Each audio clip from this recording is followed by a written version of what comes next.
Hello and welcome to Analyst Hangout. I am Perpetua Fast and Repeater. Well, today I have amazing people as always with me, and we'll be reviewing what's been happening in the market. And of course, we'll be looking at company actions or corporate actions, definitely. Well, right here we have Ambrose Obodio. He is the COO of the CRO of Invest Data Consulting Limited. Thanks for joining us today. Thanks for having me again. As always. Yeah, thank you. I also have Charles Fakroha. He's a stockbroker and business analyst. Thanks for coming on the show. It's a pleasure. Absolutely. Well, later on the show, we'll be joined by Mr. Garuba Kurfi, the MD APT Securities. Well, let's start with a stock market review, or let's say a review of activities during the week. Now, global stock market extend rally on U.S. July inflation reports that signal possibility of slowdown in rate hike. And back home here in Nigeria, the nation's July inflation report is expected to be released on Monday, August 15, 2022, with forecasts ranging from 19.30%, 19.50%, and 19.70%. Well, this is what some analysts are saying. Maybe let's start with you. What's your forecast? Exactly. Forecast for the economy. Well, we're already in the second half of the year, and we are seeing numbers that are getting to the market, and of course investors should also be very, very cautious in terms of their trading. What I would say is whatever they are seeing in the market now should not be any cause for fear or whatever. They should just stick to their trading plan, you know, and because we have a saying, you know, plan your trade and trade your plan. So investors should just continue to do that, and while we await some other numbers that will come to hit the market. All right, so let's have your take on that. What's your forecast? Actually, for forecast, I see the inflation hitting around 19.5 for me for inflation, and this is the first figure for the second half of the year, which is good. If don't forget that what happened in US, you know, this week, see sign of that. Central Bank of the world should be thinking twice if the trend continues, because we have seen that you know, Greece leaving the war zone for like almost 2 times, also inflating global prices for 5 straight days. We have seen that, you know, price of goods internationally has dropped.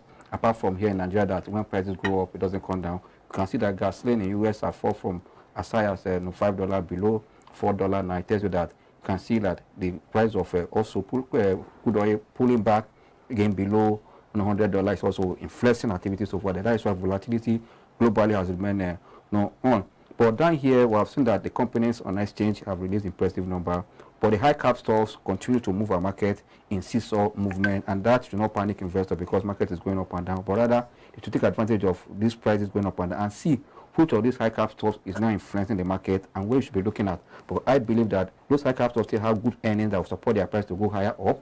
But when it pull back, it creates opportunity for you to buy low. That's why I said when you see a leader in an industry pulling back with a good number, it's an opportunity for you to buy into that company. Oh, wow, that's an interesting one. Okay, so let's have your thoughts, a review of what's been happening during the course of the week. He has talked about his own, and he's saying that people shouldn't be worried, they shouldn't be scared. It's just an opportunity for them to, you know, buy and all that. No, of course, the market is dynamic, and on a daily basis, you see prices go up, prices come down. Of course, if prices don't go up and come down, there'll be no opportunity. Yes. So there must frequent buying and selling. Prices must go up and come down. It's now left for the investor. Like I said earlier, you must plan your trades, and once you have planned that trade, then ensure that you trade that plan. Of course, there could be adjustment here and there, you know. But looking at what we saw this week, you know, in fact, today when I left the market, we were thinking that there will be some improvement, but we saw that the market also went down today, Friday, by about 0.7%. Now, during the week, we also saw a Dangote cement coming down, and of course that dragged the market down. Of course, you also saw, I think before that day, we saw the market up. So these movements, some people say sideways movement, so say jigsaw movement, seesaw movement. You know. But again, it's good for the technical analysts to look at that and see the trend. You know, but for fundamental investors, that is the real investors, I would just tell them they should still have their long-term focus, because if you look at the corporate performance, the numbers that are coming to the market, what we have seen so far, I congratulate these companies. And so investors should just hold on that long-term view and of course, if there are opportunities to take get advantage into of the short, the shortcut, they can also do that. But then looking at what's happening now, what do you think will be the impact of July figures on the stock market and the fixed income market? Actually, you know, when it comes to equity investment or financial market generally, there are factors that move funds from one market to the other. That will cause circular flow of income. And don't forget that this inflation comment will set a pace where you should be. Because when it's high inflation, automatically those that are in fixed income market are already in deep red. And those in equity want to hedge against inflation. You see, that means funds will be looking at which stock can I use to hedge equity, because there are some sectors today, investors don't want to look that side because what? They can't give them what to help them to hedge inflation, especially the banking sector. Banking sector, see opportunity that is there now. Prices are low. Most of the banking stocks are undervalued. Also, we're seeing factors that will drive their performance. But because the newly listed equities on the exchange have changed the pattern in the market, that those new sectors that are coming and others that are not taking the shine of banking sector. Before now in Nigeria, banking sector is the toast of every investor because of their consistent in dividend payout. But these days, because what we saw in the telecom industry, what we're seeing in the agro sector, we're seeing in the industrial sector, people are now leaving banking sector despite the consistent dividend paying because they want to hedge against inflation.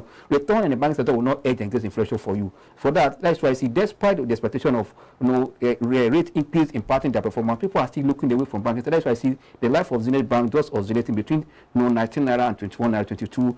What's it called? This quick will remain below $21. As Access Bank, touch 9 naira, come back. Why no EBA remain flat on 9 naira, on 7 naira? Because that sector will know that they are concerned, but the returns will help me to hedge again. Because if inflation hit 19.7 mass or 20, then I'm getting a return of 14%. Even with the interest rate, I won't look at the world banking sector. So which sector should we be looking at now? No, the oil sector, because of crude oil is almost around the $100. Even among people, like most of the big banks across the world, and also some PFA are forecasting that oil price will hit even 130 naira before the end of the year. That means those sectors will still have what to impact their performance. Also look at the oil sector, the palm oil sector, which is the agro sector, because of the consumption and also the medical use of palm oil. The demand for that sector is, that means all of a sudden the life of Kumun, life of Presco will be sustained, and that's why I see investors are looking at life of a telecom company again. Are looking at MTN, looking at Airtel, looking at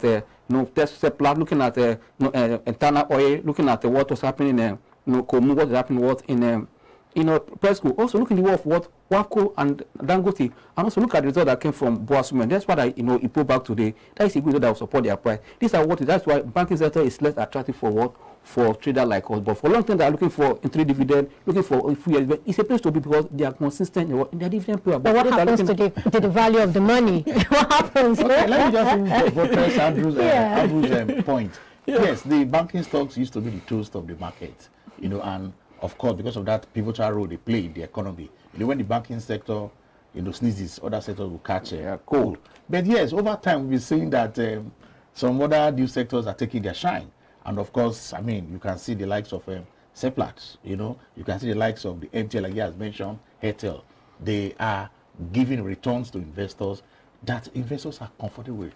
For me, as a portfolio manager, my firm's proprietary trade, we have started looking at these other sectors. Yes, we're heavy in some of this banking stock, but we are gradually divesting from some of course, I won't disclose my company's strategy in our portfolio, but we're sure optimal portfolio rebalancing, optimal portfolio returns. So we're looking at everything. Of course, we have the young people who look at the numbers, and of course, they give us the advice before we take decision to execute. Yes, inflation figures. Well, they say they're going to bring the figures out on Monday, hopefully by Monday. Okay. Yeah. Yes, we have seen about 20%. Good. I like that. Yes. That's the reality. Yeah. We need to face the reality now. Wow. Yes, we need to face the reality.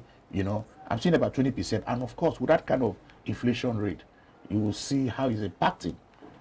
Obviously, the fixed income. But this inflation, are you talking to the official inflation or the reality inflation? Like I said, investors will now be looking for those sectors that they believe will yield much more than to take your inflation. Because if you have a yield of 15% and inflation is about 20%, then negatively, it's a negative return. Yeah. So, but investors, I'll still advise them, just remain calm, trade cautiously, try to remove fear and greed, you know, at least to some level before you give your trader the order to execute for you. All right, that's quite interesting. Well, we are joined by Mr. Kofi Garuba. Hello, can you hear me?